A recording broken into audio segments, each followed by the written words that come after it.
अस्सलाम वालेकुम students, welcome to CBEL concept based education learning YouTube channel. मैं हमाद अहमद, आपका ट्यूटर। आज के इस लेक्चर में हम बात करेंगे FSC पार्ट 1, जिसे इंटरमीडिएट पार्ट 1 और ICS पार्ट 1 भी कहते हैं। इसका सब्जेक्ट है केमिस्ट्री। केमिस्ट्री का हम जो टॉपिक स्टार्ट किए हुए थे वो टॉपिक था हमारा आइसोटोप्स। आपको 1.3 जो टॉपिक आपको समझाया पहली वीडियो में, आपको ये समझाया आइसोटोप्स बहुत इजी वे में, उसको देखिएगा। फिर मैंने आपको आइसोटोप्स का 1.3.1 जो कि आपका टॉपिक था रिलेटिव अबंडेंस ऑफ आइसोटोप्स, के आइसोटोप्स कितनी मकदार में पाए जाते हैं और कैसे उनको हम डिटरमाइन कर सकते हैं। ठीक है स्टूडेंट्स, वो आपको बताया। आज हम बहुत ही ज्यादा इंपॉर्टेंट टॉपिक करेंगे, मास स्पेक्ट्रोमेट्री। चलें स्टूडेंट्स, टाइम वेस्ट किए बगैर टॉपिक को शुरू करते हैं। टॉपिक को शुरू करने से पहले आप स्टूडेंट से ये रिक्वेस्ट है, वीडियोस अच्छी लगे तो लाइक करें, चैनल को सब्सक्राइब करें ताकि इस तरह की मजीद वीडियोस आप तक पहुंचती रहें। अच्छा, तो स्टूडेंट्स आपका टॉपिक है मैस स्पेक्ट्रोमेट्री। देखें, नंबर 1, स्टूडेंट्स ये कंफ्यूज होते हैं कि सर अगर ये पेपर में आ जाए, अगर ये क्वेश्चन पेपर में आ जाए तो इस क्वेश्चन को अटेम्प्ट करने का तरीका क्या है। मैंने व्हाइट बोर्ड पे आपको कंप्लीट सोल्व करके बताया है, आपने बिल्कुल यही प्रोसीजर रखना है। और लास्ट में, वीडियो के लास्ट में मैं आपको इसको पोज करके दे दूंगा।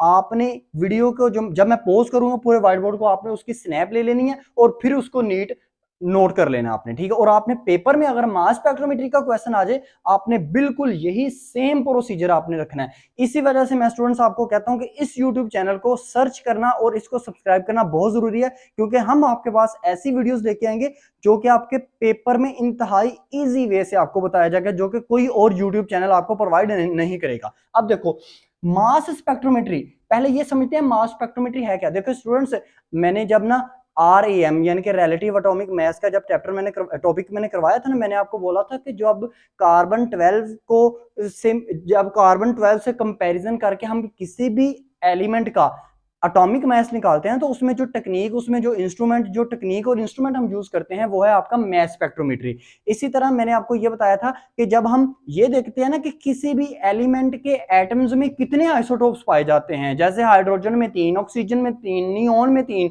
उसके बाद आपके पास 3 था जो SN, उसमें 11 आइसोटोप्स। तो वो कैसे पता चलता है, एक एलिमेंट में कैसे पता चलता है कि इस एलिमेंट के एटम में इतने आइसोटोप्स हैं और बाकी एटम्स हैं, वो भी किससे पता चलता है, आपका मास स्पेक्ट्रोमेट्री से। और फिर इसके बाद हमने टॉपिक किया रिलेटिव अबंडेंस के एक, अगर ऑक्सीजन के 3 या हाइड्रोजन के फर्ज करो 3 आइसोटोप्स हैं, तो उन 3 आइसोटोप्स में प्लूटोनियम, ड्यूटेरियम और ट्रिटियम में कौन सा ज्यादा मकदार में पाया जाता है। आपको बताया था ना वो 90%। तो वो किस तरह पता चलता है कि ये जो है वो ये आइसोटोप्स, हाइड्रोजन के 3 आइसोटोप्स में से ये वाला आइसोटोप्स ज्यादा मकदार में पाया जाता है, वो भी किससे पता चलेगा, रिलेटिव अबंडेंस से। ठीक है स्टूडेंट्स, अब सॉरी, वो भी पता चलेगा आपको मास स्पेक्ट्रोमेट्री से। अब देखिए स्टूडेंट्स, ये आपके क्या है, it is an analytical technique. ये आपकी एक ऐसी टेक्निक है जिसमें हम क्या करते हैं, डिटरमाइन करते हैं exact masses of an isotopes.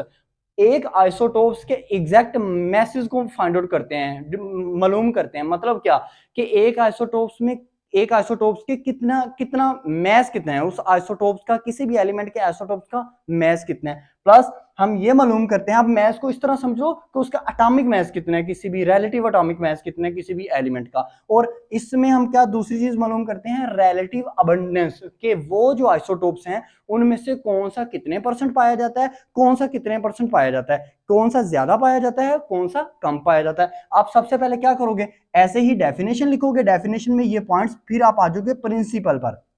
देखो, प्रिंसिपल का क्या मतलब है, ये बहुत इंपॉर्टेंट है, ये आपको शॉर्ट क्वेश्चन में भी वो पूछ लेता है। प्रिंसिपल का मतलब होता है वर्किंग, यानी कि मैस स्पेक्ट्रोमेट्री, ये जो टेक्निक है ये किस तरह वर्क करती है, किस तरह काम करती है, इसका असूल क्या है। प्रिंसिपल मतलब असूल और वर्किंग मतलब काम करने का तरीका, बिल्कुल सेम, दोनों में से कोई भी वर्ड्स वो यूज कर सकता है। अब देखो, जब भी आप ना मैस स्पेक्ट्रोमेट्री को की टेक्निक को यूज करेंगे तो उसमें जो इंस्ट्रूमेंट यूज होगा वो होगा मैस स्पेक्ट्रोमीटर। अब सबसे पहले क्या करोगे, सब्सटेंस को लोगे। ये आपकी ये जो मैंने लाइनें लिखी हुई है ना प्रिंसिपल में, ये आपकी बुक के अंदर भी हैं। ठीक है, सबसे पहले क्या करेंगे, हम सब्सटेंस को करेंगे पहले वोलेटिलाइज्ड करेंगे। वोलेटिलाइज्ड का मतलब होता है कि वेपर में कन्वर्ट करना। अगर आप किसी भी एलिमेंट का एटॉमिक मास या उसके आइसोटोप्स या उसकी रिलेटिव अबंडेंस आप मालूम करना चाहते हैं, तो अगर वो एलिमेंट या एटम आपके पास सॉलिड और लिक्विड में मौजूद है ना, तो पहले उसको गैस में कन्वर्ट करो, पहले उसके वेपर्स बनाओ, उसके बुखारात बनाओ। तो अगर वो पहले से गैस में मौजूद है तो फिर आपको बुखारात बनाने की जरूरत नहीं, क्योंकि वो पहले से गैस में मौजूद है। देन हमने क्या करना है, देन हमने करना है आयोनाइज करना है उसको, उसके आयंस बनाने हैं, उसके आयंस बनाएंगे। पहले हम किसी भी सब्सटेंस को, चाहे वो ठोस हो चाहे वो लिक्विड हो, उसको हम गैस में कन्वर्ट करेंगे। फिर हम क्या करेंगे, आयोनाइज करेंगे, आयोनाइजेशन का अमल करेंगे। मतलब क्या, विद द, चले पहले पढ़ लेते हैं, with the help of high, with the help of high beam of electrons. मतलब आप ना बहुत हाई किस्म का प्रेशर दे के ना उस सब्सटेंस को, उसके अंदर आयंस पैदा करोगे। आयंस का क्या मतलब, उसको कटाइन या अनाइन में कन्वर्ट करोगे, पॉजिटिव और नेगेटिव चार्ज में कन्वर्ट करोगे। ठीक है ना स्टूडेंट्स, आपको आयन का भी टॉपिक समझाया था।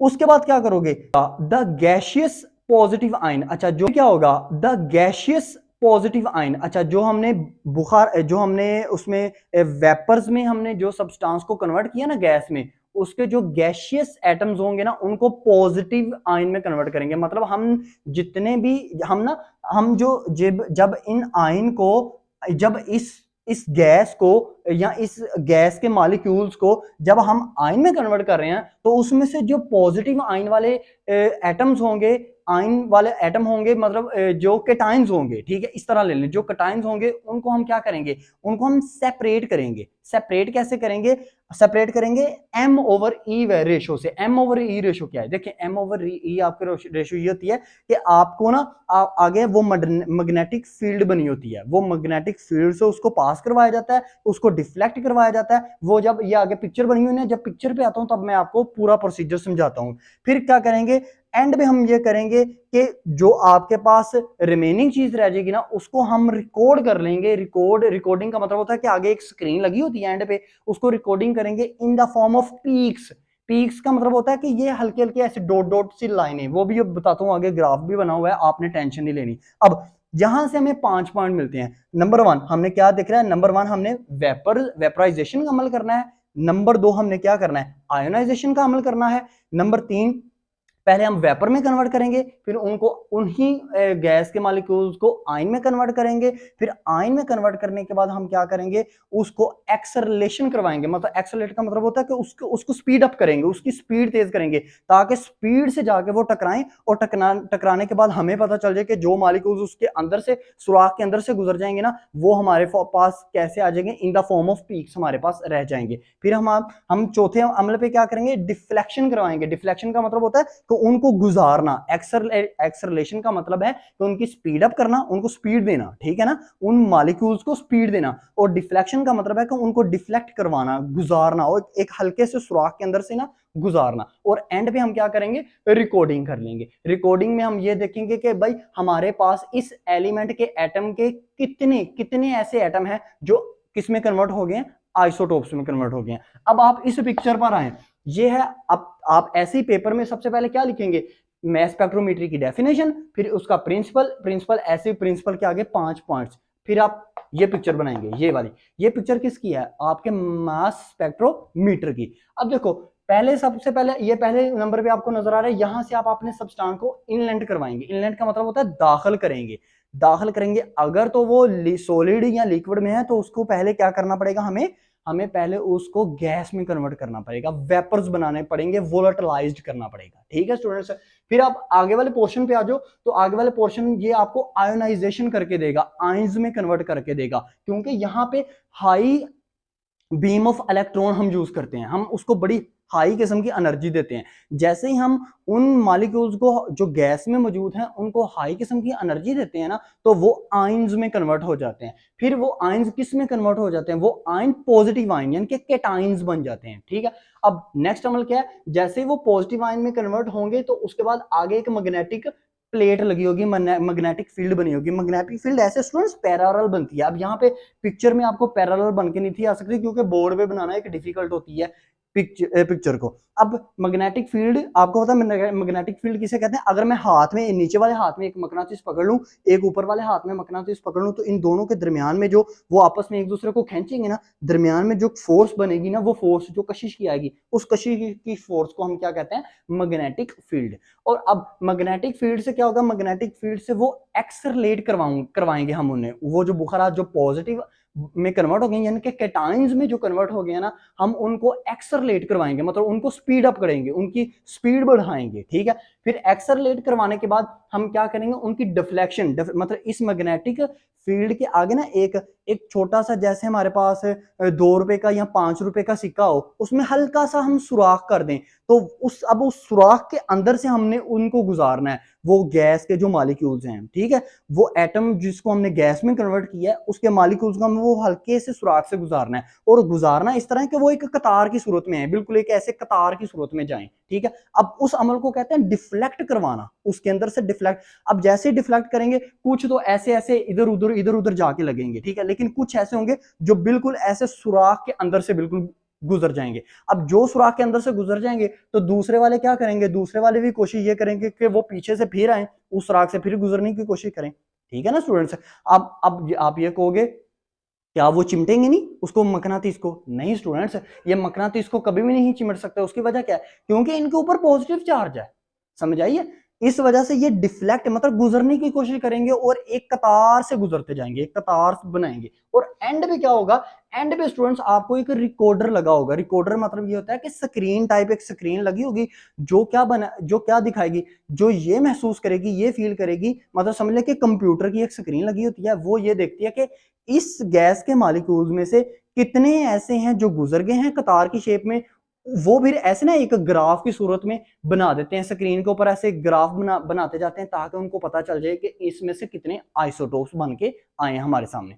ये है आपका मास स्पेक्ट्रोमीटर। आपने बिल्कुल ऐसे ही शुरू करना है, इधर आना है आपने। इसके बाद आप क्या करोगे? इसके बाद आपके पास आ जाएगा मास मैस स्पेक्ट्रम। अब ये मैस स्पेक्ट्रम क्या होता है? मैंने आपको अभी क्या बताया स्टूडेंट्स? मैंने आपको अभी ये बताया कि एंड पे एक रिकॉर्डर लगा होता है। रिकॉर्डर क्या करता है? उन जो भी आप मतलब परफॉर्म कर रहे हैं ना अपना काम, उसको रिकॉर्ड करता रहता है, और स्क्रीन के ऊपर ग्राफ की सूरत में ना वो बताता जाता है कि भाई इतने आइसोटोप्स बन गए हैं, इतनी मकदार में बन गए हैं, इनकी रिलेटिव अबंडेंस ये है, इसकी M/E वैल्यू ये है, ठीक है ना।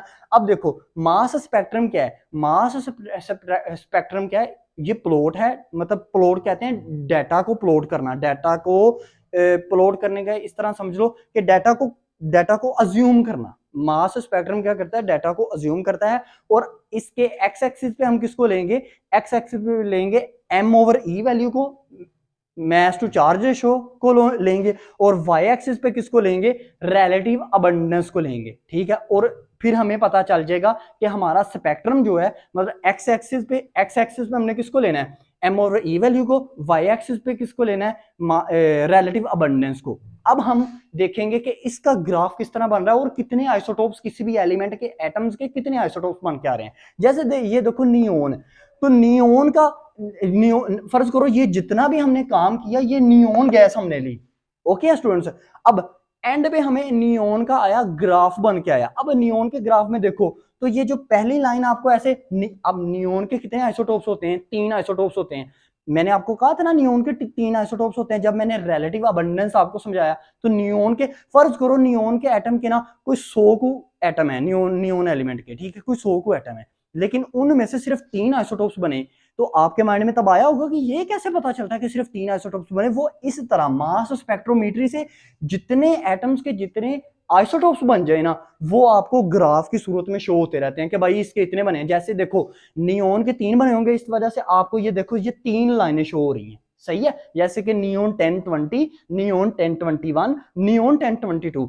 इसी तरह अगर हाइड्रोजन के कितने हैं? 3 ही है ना। प्रोटियम, ड्यूटियम, ट्रीटियम, उसके भी 3 बने होंगे। इसी तरह ग्राफ की सूरत में अगर हम लेते हैं टिन को लेते हैं SN, तो SN के कितने आइसोटोप्स हैं? 11। इसका मतलब है SN का जब ग्राफ बना होगा ना, तो SN के ग्राफ में इस तरह 11 लाइंस आई होंगी, 1 2 3 4 5 6 7 8 9 10 11, ठीक है स्टूडेंट्स। और मैं आपको यही कह रहा हूं, जिस भी एटम के आइसोटोप्स ऐसे ग्राफ की सूरत में आपको आ जाए, लाइनें बन के आ जाए, वो समझ लेगा वो उसके आइसोटोप्स हो जाते हैं। वो चाहे 3 हो तो 3 लाइनें शो हो तो आप कहेंगे 3 आइसोटोप्स हैं, 4 लाइनें शो हो तो आप कहेंगे 4 आइसोटोप्स हैं, 5 हो तो 5 आइसोटोप्स हैं, 11 हो तो 11 आइसोटोप्स हैं। ठीक है, अब देखो, अब ये ग्राफ हमें ना दो चीजें शो कर रहा है स्टूडेंट्स। नंबर वन ये शो कर रहा है कि नियोन जो 1020 है ना, वो इन बाकी दोनों से उसकी लाइन जो है ना वो ज्यादा काफी ऊंचाई पे गई है। ठीक है, क्यों? क्योंकि वो 90% पाया जाता था। ऐसा ही है ना, जब मैंने रिलेटिव अबंडेंस आपको बताया था, मैंने कहा था नियोन 90% पाया जाता है 1020। आपको कैसे पता चला? वो इस ग्राफ ने हमें खुद ब खुद ही वैल्यू निकाल के दी थी। यही है मास स्पेक्ट्रोमीटर का, यही फायदा है। वो खुद ब खुद बताता है कि एक आइसोटोप्स, एक किसी एटम के आइसोटोप्स कितने बन के आए हैं, प्लस इनमें से कौन सा ज्यादा मकदार में पाया जा रहा है, कौन सा कम मकदार में पाया जा रहा है। सही है ना? अब नियोन 1020 जो है वो आपका सबसे ज्यादा मकदार में पाया गया। ठीक है, 90%, इसलिए उसकी लाइन सबसे ज्यादा आई। नियोन 1020 उसके दरमियान में, और नियोन 1021 और नियोन 1022। अब ये ग्राफ आपको दो चीजें शो करता है। नंबर वन, एक तो आपको ये बताता है कि रिलेटिव अबंडेंस किसी आइसोटोप्स की कितनी ज्यादा है। ओके स्टूडेंट्स, और दूसरी ये जो पीक्स है ना, इसको हम पीक्स कहते हैं। ये जो लाइनें ऐसे ऊपर को जा रही है ना, ये पीक्स होती हैं। सही है ना? और दूसरा ये चीज शो करता है कि किसी भी एटम के अंदर कितना उसका एटॉमिक मास है। डन है स्टूडेंट्स? अब इसके बाद यहां तक आप लिखने के बाद क्या लिखोगे? मास स्पेक्ट्रोमीटर। अब मास स्पेक्ट्रोमीटर क्या है? मास spectrometer it is an instrument. ये एक ऐसा आला है जिसकी मदद से हम दो काम कर सकते हैं। नंबर वन, एग्जैक्ट मासेस निकाल सकते हैं किसी भी आइसोटोप्स का, प्लस उसकी रिलेटिव अबंडेंस निकाल सकते हैं। बिल्कुल सेम यही दो पॉइंट इसके आ जाएंगे, ये आपको मैच कर जाएंगे। ये दोनों चीजें आपको याद करने में प्रॉब्लम नहीं होगी, इंतहाई सिंपल वे से आपको बताया। अब इसके बाद नेक्स्ट आपको क्या बताने लगा हूं? Types of mass spectrometer. अब कितनी है मैस स्पेक्ट्रोमीटर की टाइप्स, इसके बाद उसको करते हैं, फिर आपका ये लॉन्ग क्वेश्चन कंप्लीट हो जाएगा। अब देखें स्टूडेंट्स, मैस स्पेक्ट्रोमीटर क्या था? ये दो काम करता है। एक तो आपको एग्जैक्ट मैसेज बताता है किसी भी आइसोटोप्स के, दूसरा उसी आइसोटोप की रिलेटिव अबंडेंस बताता है कि वो कितनी मकदार में पाया जा रहा है। अगर 3 आइसोटोप्स हैं किसी भी एलिमेंट के, तो उसमें से कौन सा ज्यादा मकदार में पाया जाता है। अब आपके पास मैस स्पेक्ट्रोमीटर कितनी किस्म के होते हैं? आपके पास स्टूडेंट्स वैसे तो 3 किस्म के होते हैं, लेकिन हम यहाँ पे दो ही की बात करेंगे। अगर आपको पेपर में भी ये लॉन्ग क्वेश्चन आ जाए तो आप सिर्फ दो को लिखें। वैसे मैस स्पेक्ट्रोमीटर ये साइंसदानों के नेम के ऊपर है। Number one Aston mass spectrometer, और सेकंड आपका डेम्स्टर मैस स्पेक्ट्रोमीटर, और third one modern mass spectrometer भी आता है। फिर मैं बता दूंगा कि अगर मॉडर्न का भी वो पूछ ले तो उसमें आपने डिफरेंस क्या देना है। देखो, एस्टन मैस स्पेक्ट्रोमीटर क्या था? ये एक ओल्ड वेरिएंट था। ठीक है, एस्टन क्या है? जो साइंसदान है उसके नेम से ये उसने डेवलप किया हुआ है। अब it is a old variant, और इट इज अ डेम्स्टर जो है it is the latest variant. Variant का मतलब होता है कि ये एक ओल्ड है, ये काफी पुराना था मैस स्पेक्ट्रोमीटर, लेकिन जो डेम्स्टर ने इजाद किया, डेवलप किया, डिस्कवर किया, वो एक लेटेस्ट वेरिएंट है, जदीद है। ठीक है, अब इसकी बात करते हैं एस्टर मैस स्पेक्ट्रोमीटर की। ये क्या करता है? ये किसी भी एलिमेंट के जो आइसोटोप्स हैं, अगर वो गैस की हालत में पाए जाते हैं तो सिर्फ उनका ही बताता था। मतलब कहने का मतलब ये है कि ये जो है, ये एम्स्टर मैस स्पेक्ट्रोमीटर जो है, ये सॉलिड और लिक्विड सब्सटेंस के लिए मुफीद नहीं था। अगर कोई एलिमेंट सिर्फ गैस में ही एग्जिस्ट करता है तो ये उसी का आपको रिलेटिव अबंडेंस और उसी को बताएगा कि इसमें आइसोटोप्स कितने पाए जाते हैं। लेकिन जो डेम्स्टर मैस स्पेक्ट्रोमीटर था, ये क्या करता था? ये आपके सॉलिड और लिक्विड, गैस के साथ साथ सॉलिड और लिक्विड की हालत में जो सब्सटेंस पाए जाते थे ना, ये उनको भी, उन एलिमेंट्स के एटम को भी बताता था कि इसमें कितने आइसोटोप्स पाए जा रहे हैं, प्लस इसमें से किस आइसोटोप्स का कितनी रिलेटिव अबंडेंस है। अब मॉडर्न जो एक मैस स्पेक्ट्रोमीटर है ना स्टूडेंट्स, उसमें फर्क क्या है? ये देखो, ये सारा आपके पास मैस स्पेक्ट्रोमीटर बना ना, ये मॉडर्न है। डेम्स्टर के मैस स्पेक्ट्रोमीटर में ना, यहाँ पे एम्पलीफायर और रिकॉर्डर नहीं था, लेकिन जो मॉडर्न मैस स्पेक्ट्रोमीटर है ना, वहां पे एंड पे एम्पलीफायर और रिकॉर्डर आ गया। ठीक है स्टूडेंट्स, सिर्फ यही एक छोटा सा डिफरेंस है। अगर आपको वो पूछ ले तो आपने ऐसे लिखना है। अब ये आपका एक फुल फ्लैज क्वेश्चन है। अगर आपको लॉन्ग में आ जाए, अब कुछ स्टूडेंट ये सोच रहे होंगे कि सर अगर वो कंस्ट्रक्शंस ऑफ पूछ ले आपसे डेम्स्टर मास स्पेक्ट्रोमीटर, तो आप स्टूडेंट्स शुरू से लिखना, यही लिखना सारा, आपका सारा यही है। अगर ये इतना लेंथी है कि अगर आप इसको याद करने बैठ गए ना, तो आपसे ये कभी भी नहीं याद होगा। ठीक है, मैंने एक इंतहाई शॉर्ट वे में एक तो आपको ये बताया आपने इसको पेपर में अटेम्प्ट कैसे करना है, दूसरा ये बताया कि आपने इसको समझना कैसे है।